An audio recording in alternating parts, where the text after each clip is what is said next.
Okay, so hi guys and welcome to our podcast tutorial using the Anchor platform. I'm going to go straight into it, but we do have a 1 to 2 step-by-step guide for you at the end of this session if you wish to review it over past the tutorial. So first things first is to download the free Anchor app, which you can get through iPhone or through Android, and you can simply just log in with your own details and then we'll be presented with this section here. So I've been doing a bit of a play here, but what we'll do is, for the sake of the session, I will just go into a new episode, and you can literally just click on that purple cross to start recording and then red record, and it will go straight into recording your session. So once you've mentioned, I would like to say this is my intro, I'm going to stop it. You can actually listen back to your section. It will go straight into recording. You can add background music depending on what you prefer or what's going to suit your health promotion podcast, and then you can save it. And I'm going to save my segment as intro, and think of a segment as a chapter of your episode, which is basically a topic of your podcast. So once we've added that in there, just got to wait for it to upload. And it's a very simple, straightforward app, but it's actually very, very user-friendly once you have a bit of a play. Okay, so now I'm going to do an interview. So I'm going to pretend that I want to interview a health professional within the healthy eating, particularly in children category. And this person we are going to get on for the interview. So first of all, we can click on add people.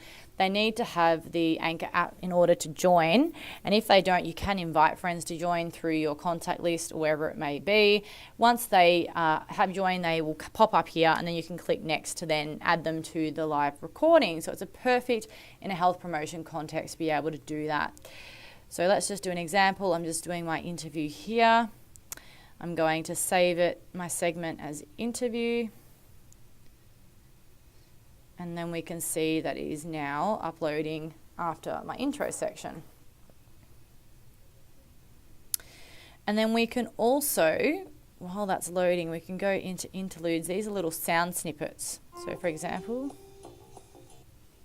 and you can actually use these to break up the segments. So I'm just going to do a couple of examples. You don't have to have them, but they do help sort of engage the audience, and it can definitely brighten up the mood of your tutorial. Okay, so that's it there. Sorry, podcast. Now we're happy with that. What we're going to do now is just quickly change the name of our episode. So you can see on the top left, it is the 3rd of May 2019, which we wanted to change.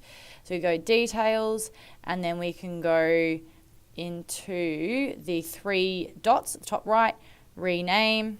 And I've already actually renamed mine there, but this is an example of how to do it. Kids milk chocolate block full of salt, and we've updated it there. You can also, on the left, change that photo art. So we know that's obviously not appropriate, so you can upload it to a more appropriate picture for your campaign. So let's go back into our tutorial, double check it's all good, and then finally you can publish, and you can enter in a catchy title. You can then enter in a succinct summary of your podcast or your episode, and then you can actually also schedule in a date as well. So this might be in line with another health campaign that's it's supportive of. It might be for an announcement that's coming out, or maybe a National Health Awareness Week, whatever it might be. That's really can be very handy from a health promotion context. Or you can publish now, which I'm doing. Okay, and it says that it's been published, so it will take about a day or so to work and upload to its main platform, podcast platforms. So Spotify is one of the key ones, and it's actually quite simple. You can literally go into Spotify, it'll notify you once it's been successfully uploaded, and then you can search for your podcast, share it to the group that you would like to. So whether it might be on LinkedIn or Instagram or Twitter, whatever the audience would suit. You can also do it through the Anchor app as well.